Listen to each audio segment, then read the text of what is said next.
ಹೈಕಮಾಂಡ್ನಿಂದ ಸಂಪುಟ ಪುನರ್ರಚನೆಯ ಚರ್ಚೆ ಜೋರಾಗಿದೆ. ಸ್ಥಾನ ತ್ಯಾಗದ ಲಿಸ್ಟ್ನಲ್ಲಿ 8 ಮಂದಿ ಸಚಿವರಿದ್ದಾರೆ. 8 ಸಚಿವರಿಗೆ ಕೋಕ್ ನೀಡೋದಕ್ಕೆ ಹೈಕಮಾಂಡ್ ನಿರ್ಧಾರವನ್ನ ಮಾಡಿದೆ.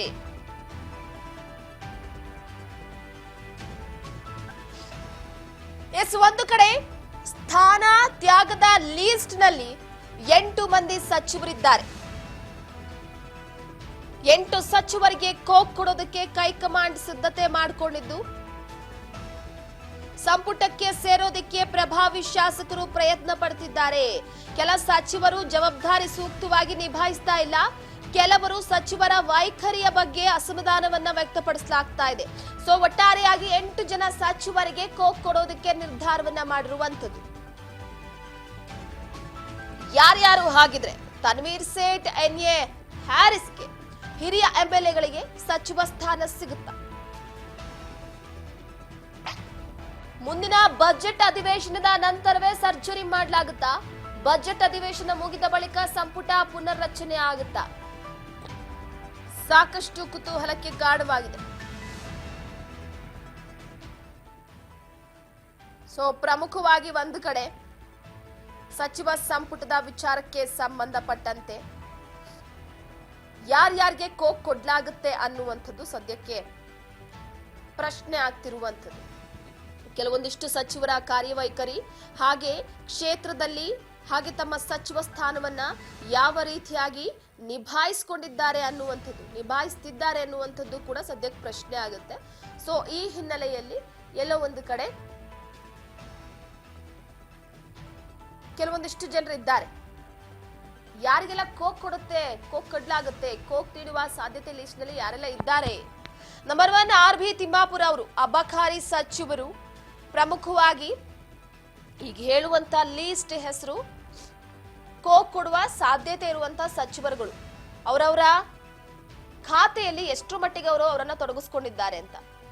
ಆರ್.ಬಿ. ತಿಮ್ಮಾಪುರ ಅವರು ಅಬಕಾರಿ ಸಚಿವರು. ಈ ಅಬಕಾರಿ ಇಲಾಖೆ ವಿಚಾರವಾಗಿ ಇತ್ತೀಚೆಗೆ ಕೂಡ ಹಗರಣದ ವಿಚಾರವಾಗಿ ಕೂಡ ಕೇಳಿಬಂದಿದೆ. ನಂಬರ್ 2 ರಹೀಂ ಖಾನ್, ಪೌರಾಡಳಿತ ಮತ್ತು ಹಜ್ ಈ ವಿಚಾರಕ್ಕೆ ಸಂಬಂಧಪಟ್ಟಂತೆ ಅಷ್ಟು ಗುರುತಿಸ್ಕೊಳ್ತಾ ಇಲ್ಲ. ನಂಬರ್ 3 ಮಧು ಬಂಗಾರಪ್ಪ, ಪ್ರಾಥಮಿಕ ಮತ್ತು ಪ್ರೌಢ ಶಿಕ್ಷಣ. ನೋಡಿ, ಮಧು ಬಂಗಾರಪ್ಪನವರ ವಿರುದ್ಧ ಅವರು ಕೊಟ್ಟಂತ ಹೇಳಿಕೆಗಳು ಕೆಲವೊಂದಿಷ್ಟು ವಿಚಾರಕ್ಕೆ ಸಂಬಂಧಪಟ್ಟಂತೆ ಜನರ ಆಕ್ರೋಶ ಕೂಡ ವ್ಯಕ್ತವಾಗ್ತಾ ಇತ್ತು. ಸರಿಯಾಗಿ ಅವರಿಗೆ ಕನ್ನಡವೇ ಮಾತಾಡೋದಕ್ಕೆ ಬರೋದಿಲ್ಲ.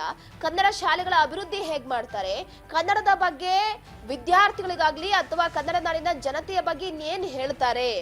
ಮಧು ಬಂಗಾರಪ್ಪನವರ ಪುತ್ರ, ಆದ್ರೆ ಅವರಿಗೆ ಬಂಗಾರಪ್ಪನವರ ಮೇಲೆ ಒಂದು ಅಭಿಮಾನವನ್ನ ಇಟ್ಟು ಒಂದು ಸಚಿವ ಸ್ಥಾನವನ್ನ ಕೂಡ ನೀಡಲಾಗಿದೆ.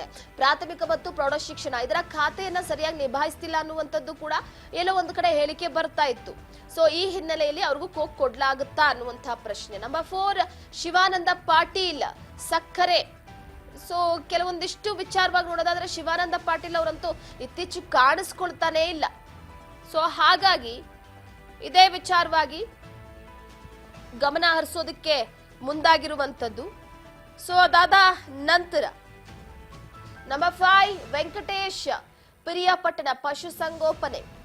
ನೋಡಿ, ವೆಂಕಟೇಶ್ ಅವರು ಈ ಹೈನುಗಾರಿಕೆ ವಿಚಾರಕ್ಕೆ ಸಂಬಂಧಪಟ್ಟಂತೆ ರಾಜ್ಯದಲ್ಲಿ ಹಾಲಿನ ದರ ಕೂಡ ಏರಿಕೆ ಮಾಡಿದ್ದಾರೆ. ಹೈನುಗಾರಿಕೆ ವಿಚಾರವಾಗಿ ಯಾವುದೇ ತರದ ಯೋಜನೆಗಳಾಗಿರ್ಬೋದು, ನಿರ್ಧಾರಗಳನ್ನ ಆಗಿರ್ಬೋದು ತೆಗೆದುಕೊಳ್ಳುವ ವಿಚಾರವಾಗಿ ತಲೆ ಹಾಕ್ತಾ ಇಲ್ಲ. ಅದರ ಜೊತೆಗೆ ಈ ಪಶುಸಂಗೋಪನೆಯ ವಿಚಾರಕ್ಕೆ ಸಂಬಂಧಪಟ್ಟಂತೆ ಈಗಾಗಲೇ ರೈತರು ಕೂಡ ಆಕ್ರೋಶವನ್ನ ವ್ಯಕ್ತಪಡಿಸ್ತಾ ಇದ್ದಾರೆ. ಇದ್ರ ಬಗ್ಗೆ ಗಮನ ಹರಿಸ್ತಾ ಇಲ್ಲ. ಸಬ್ಸಿಡಿ ವಿಚಾರವಾಗಿ ಆಗಿರ್ಬೋದು ನಿಭಾಯಿಸ್ಕೊಂಡು ಹೋಗುವಂತ ತಾಕತ್ತಿಲ್ಲ ಅನ್ನೋ ರೀತಿಯಲ್ಲಿ. ನಂಬರ್ 6 ಶರಣ ಪ್ರಕಾಶ್ ಪಾಟೀಲ್, ವೈದ್ಯಕೀಯ ಶಿಕ್ಷಣ ಸಚಿವ. ಸೊ ಶರಣ ಪ್ರಕಾಶ್ ಪಾಟೀಲ್ ಅವರು ಕೂಡ ಅಷ್ಟು ಗುರುತಿಸ್ಕೊಳ್ತಾ ಇಲ್ಲ, ಕಾಡಿಸ್ಕೊಳ್ತಾ ಇಲ್ಲ. ನಂಬರ್ 7 ಡಿ ಸುಧಾಕರ್, ಸಾಂಖ್ಯಿಕ ಮತ್ತು ಯೋಜನೆ. ಸೊ ಇವರು ಕೂಡ ಅಷ್ಟು ಗುರುತಿಸ್ಕೊಳ್ತಾ ಇಲ್ಲ. ಸೊ ಈ ಹಿನ್ನೆಲೆಯಲ್ಲಿ ಇವ್ರಿಗೂ ಕೂಡ ಕೋಕ್ ಕೊಡೋದಕ್ಕೆ ಮುಂದಾಗ್ತಿರುವಂತದ್ದು. ನಂಬರ್ 8 ಶರಣಬಸಪ್ಪ, ದರ್ಶನಾಪುರ, ಸಣ್ಣ ಕೈಗಾರಿಕೆ, ಸಾರ್ವಜನಿಕ ಸ್ವಾಮ್ಯದ ಕೈಗಾರಿಕೆಯ ಸಚಿವರಾಗಿರುವಂತದ್ದು.